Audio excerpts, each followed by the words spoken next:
Bonjour et bienvenue sur la chaîne Découverte. Aujourd'hui, nous allons découvrir les merveilles de l'Arabie Saoudite et ce qui fait que celle-ci est une ville à visiter. L'Arabie Saoudite est le deuxième pays le plus vaste du monde arabe, après l'Algérie, et le plus grand pays de la péninsule arabique, avec une superficie de plus de 2 millions de kilomètres-carrés. Le pays est limitrophe de nombreux pays, tels que l'Irak et la Jordanie, et est bordé par la mer Rouge et le golfe Persique.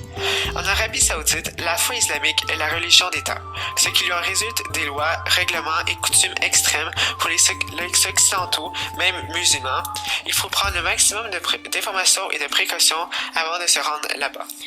L'Arabie Saoudite est une monarchie islamique. Le roi, qui est également le premier ministre, dirige le pays et le gouvernement suivant le Coran et la Sunna. Il n'y a donc pas de suffrage. Une des villes les plus visitées est la Mecque. En fait, les villes de la Mecque et Médine sont interdites aux non-musulmans sous peine d'emprisonnement ou de mort.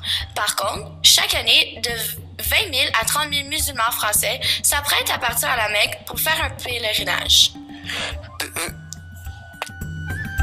La ville de Mecque était mentionnée pour la toute première fois par le géographe qui se nommait Ptolémée. Il appelait la Mecque Makoraba au IIe siècle. La Mecque, dans l'islam, est déjà un haut lieu de vénération, un sanctuaire où se passaient les juifs, les chrétiens, les polythéismes, les mazdéens et plusieurs autres croyances. Elle était dominée par la tribu des Qurayshites, dont est issu le prophète Mohammed. La Mecque est un grand carrefour marchand au VIe siècle et au VIIe siècle. Elle était connue pour sa sécurité et la confiance de ses habitants.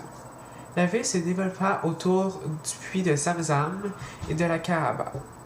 En 1916, elle est proclamée capitale du royaume hachémite du Hedjaz et fut conquise par Abd al-Aziz ibn Saoud en 1924.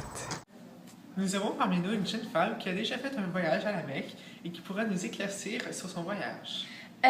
Alors pour débuter, la plupart des pèlerins se retrouvent à la recherche de leurs racines. Celui-ci signifie un bon compromis, ce qui veut dire qu'ils vont vivre selon leur idéal religieux en prenant des congés annuels. Une autre raison pour laquelle on effectuerait un pèlerinage, c'est l'idée de la purification ou de la renaissance à soi-même.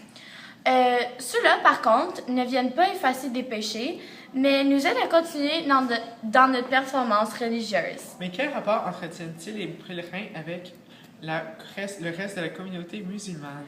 Au fait, la Mecque est considérée pour un pèlerin un lieu de rencontre et de communion avec l'autre. Parlez-nous un peu plus de cette ville symbolique. La Mecque est le centre fondamental de la vie religieuse musulmane. L'un des 5 piliers de l'islam stipule en effet que tout croyant doit faire un pèlerinage à la Mecque s'il en a les moyens.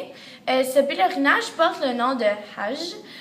Et de plus, la Mecque est aussi la direction vers laquelle les musulmans qui prient se tournent au cours de leurs prières.